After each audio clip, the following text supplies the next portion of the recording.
Hey guys, Mitsuruki Jones back with Final Fantasy XI Online. Here we have the dashing red Mitsuruki. Now today we are going to talk about the story quest. Now that starts with your rank missions in your starting city. You talk to any gate guard and they will give you the first mission to do. And this is important to progress through to get to in-game content and things. Some people, it is sort of kind of an open-ended world.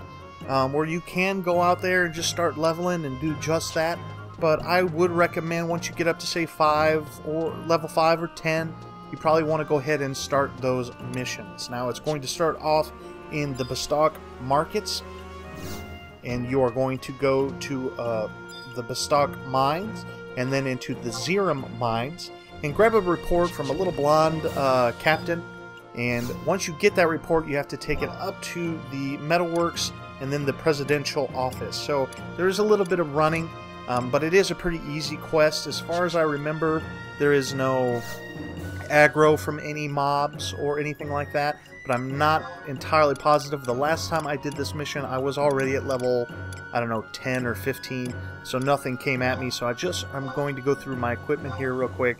I don't really have a lot of money to be buying that much. I'm going to go ahead and sell some things I don't think I need. And boy, I love that sword up there. That is one awesome, massive sword. It's like a barbarian version of Sephiroth's blade, large-ass katana from Final Fantasy, what was it, 7, I think? But anyway, these missions aren't that hard, but sometimes it's a little bit hard to find these things if you just get into the game. So I thought I'd make a video to show you kind of where to go to finish the quest. We are in the markets. You take this little ramp down into that little cave-looking area there, and that will bring you to the Bastok mines.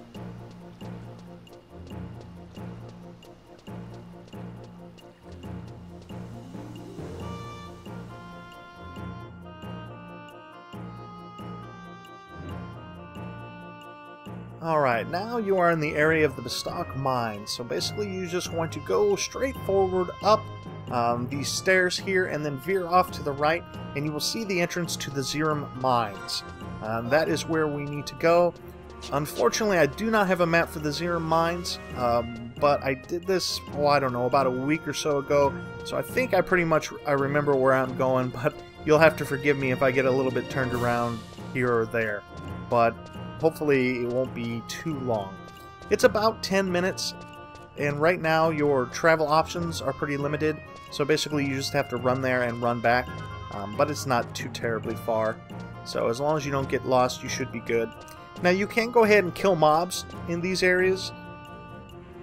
The Zerum mines I don't think they're too high level. In fact, when you first start off there's a bunch of dingbats. I think they're like levels 1 through 5 or so. So they may not even be worth it once you get up to say level 5 or above. They might not be worth it to stop and kill everything. And I'm just going to go ahead and skip that in the hopes of saving some time off of the video. But I did want to talk about this little field manual over here.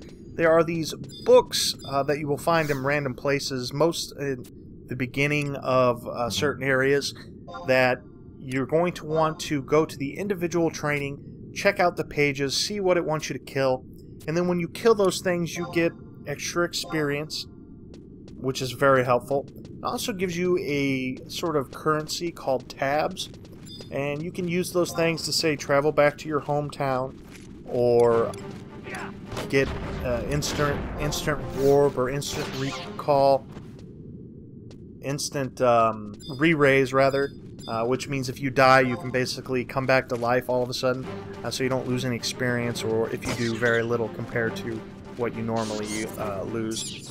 So you want to go around, and anytime you go into a new area you want to grab one of those pages, get that tab currency, as well as get the extra experience. There are lots of different currencies in the game. There are the Sparks of Eminence, there are tabs, you have your original currency, which is Gil, and you want to start collecting all of those things as soon as you first start the game, because it's going to help you out tremendously. Now, some of these extra currencies are really nice because over time, the game doesn't have as many subscribers as it used to, obviously. It used to be tens of thousands of people played the game. Now you're probably looking at between 2,000 or 3,000 daily on any particular server. So the auction house doesn't have all of the things that it used to, because that's all a player-driven economy. And so these extra currencies help you get things like, you spend very little gil in the beginning on equipment. You can get almost all of that through your Sparks of Eminence. I've done a video on that, who you need to talk to. In fact, for the first 1 to 30 or 40 levels, most of your equipment that you're going to get, you're going to buy through those books. So here we go. We're going to go down this tunnel here until we need to find a big gaping chasm. And once we get there, you want to go straight back into the right. But we'll check that out in a second here. This so far is the only path that you can go to. And I can't remember if it's left or right. Is that a big... Let's see. Yep, I don't have a map, so that's not going to help me at all. I think... No, I don't think this is the area here. Yep, this is a dead end here. You can actually mine in some spots in this... In the Zero mines. I have yet to do that, though. So, essentially, when you come down the corridor, you want to go to the right until you see this big... There it is. Gaping cavern. Huge area, and it looks like we got somebody down here. What is that? Is it Paladin, looks like? Or, yeah, Paladin Dancer, probably. Anyway, you go through here. You want to go straight back and to the right. Unfortunately, there are areas where you can't just get up, so you got to figure out how to go on the land in order to get there. And you can never tell. It's hard to tell sometimes, because it'll look like there's a berm there, and then you can get up, and then sometimes you can't get up there. It's kind of a pain. But anyway, and we want to pass this room on the right, continue down this passageway, and this is where it gets a little confusing. Let's see, is it this way? Nope, that's a dead end. Okay, so once you get through the cavern, the big cavern, you want to branch off to the left. And you can do that right down here. Once you find there's some crabs, I think they're called soot crabs. Once you see those, you know you are in the right spot. And there they are. What are they called? Yes, soot crabs. Okay. And then, is it this way? Yep, okay. To the right, and then not that right. To the left. There we go. And there she is, the little tiny blonde captain here. All you got to do is go over, put your little cursor on her, click her a couple of times, and she will go ahead and tell you what's going on and give you the Zurin report. Now, you need to take that to the presidential office. So you just go back exactly the way you came from. Now, unfortunately, I really suck at my sense of direction in caves. Anywhere else in the game, I'm pretty good knowing where I'm going, but once I'm in caves, for some reason, I just always get turned around, and there is the dead end there. But at least you're getting to see all the little areas where you could go and mine things. And I think this is wrong again. Yep, this is where I came from.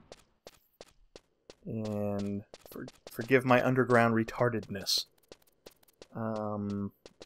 Nope, I think this is exactly where I just came from again. Okay, so when I turn around here, I'm going to take a right, and that should get us out of the cave system. And there we go. And sometimes when I'm talking, I get confused as well, so I apologize about that, guys. Alright, well, I think we're pretty much out. There should be a big cavern coming up here pretty soon. And once we get to that massive cavern, it's pretty much a straight shot. Not there, but the big one. The Uber cavern in the mines. And, yep, this is it. Okay, so essentially once you get to this area, you just go straight to get right back up that ramp and then out to the Bastok mines. Let's see how our little dancer paladin's doing here. Looks like he's doing a fantabulous job. Oh, no, I'm sorry. That's not he's a dancer. The paladin was his one of his trusts. I've never seen that trust before, though. That's pretty cool. I do have a Paladin Trust, but he is different, and that is on the Phoenix server. I've yet to get him. In Sandy, there is a gentleman who becomes a Paladin Trust for you. He's the first trust you get. It's kind of a weird one, though. He uses a spear instead of a sword and shield, a polearm, which is, you know, cool, but it's not usual for a Paladin. And just to take out my my frustrations of getting lost, I'm going to go ahead and kill some dudes. Because that's who I am, people. I like to kill things. I don't know what that says about me as a human being, but at least they're inanimate things, you know what I mean? I'm not like killing neighborhood cats or raccoons or anything. I'm not a psychopath. I just enjoy the animated violence of video games. So we'll go ahead and get out of here now. And as soon as we get out of here, we go from the Bastok mines back to the Bastok markets. And in the Bastok markets, there is a place called the Metalworks, and that is where the presidential office is. If you remember that, if you watched the video on trusts, you will recognize we need to go to Najee and talk to him. So we will go ahead up here. Now on the way, you will see the Goldsmith Guild, and I will point that out when it comes up. But if you are starting to get into crafting, that is one of the major buildings in Bastok where you can start crafting. A goldsmith guild is responsible for, say, earrings and ring fingers. Those sorts of things are what you can make from the goldsmithing guild, which is pretty sweet.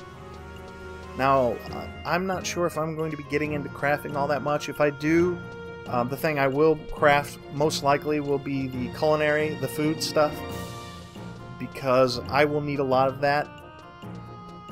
Those are things that you have to buy on a continuous basis instead of just equipment to have. So that would be one I'm interested in. Either that, or if you ever get into, say, archery or using ranged weapons, you need the ammunition for that. So those are two of the different things that I would probably craft on a regular basis. And if I remember right, the crafting system is, I mean, it's cool, but it takes a long time to get up to a level where you're actually making a lot of money. For the most part, it's, you know, it's cost prohibitive, essentially. So you can just, oh, right there was the goldsmithing shop, the building I just passed on the right. It was has a ring on the sign. It's okay. Ooh, look at that, nice blue mage, I think is what that is, with this nice regal purple armor. And then we're just, and over there on the left you see the artisan Moogle, that little floating guy. You can buy an extra a Mog sack from him, which gives you an extra 30 inventory space essentially. There's a lot more inventory space than there used to be in this game. It only used to have like a Mog safe, and then you could get a Gobby bag. But now you have a Mog safe that holds 30, the Mog sack which holds 30, and you can expand those things later on if you want to. And you start off with a 80 slot equipment wardrobe, which is awesome. And you can pull the wardrobe out from anywhere. You don't have to go to your Mog house to do it. So if you have a bunch of, say, spare stuff, because it used to be when you fully equipped your character, it took up at least half of your inventory, and you had to carry that around everywhere with you. And if you wanted to, say, change equipment because you went up 5 levels, oh my god, it was a nightmare. But now you have 80 spaces that you can access from anywhere, and that's fantastic. Anyway, we're going to talk to Najee here and to turn in our quest. We're going to get a little quick cut scene where this is our very first mission, so they don't really say a lot. Just Najee saying, hey, you know, good work. This Lucius gentleman coming down the stairs just sounds like an arrogant name. I don't know why. There's something wrong with my head, I think.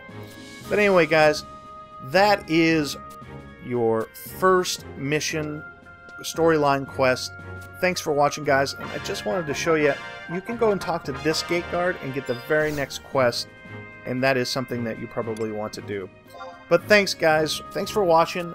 Please comment, share, subscribe. If you have any questions, just let me know. But anyway, guys, Mitsurugi Jones, we will check you guys next time.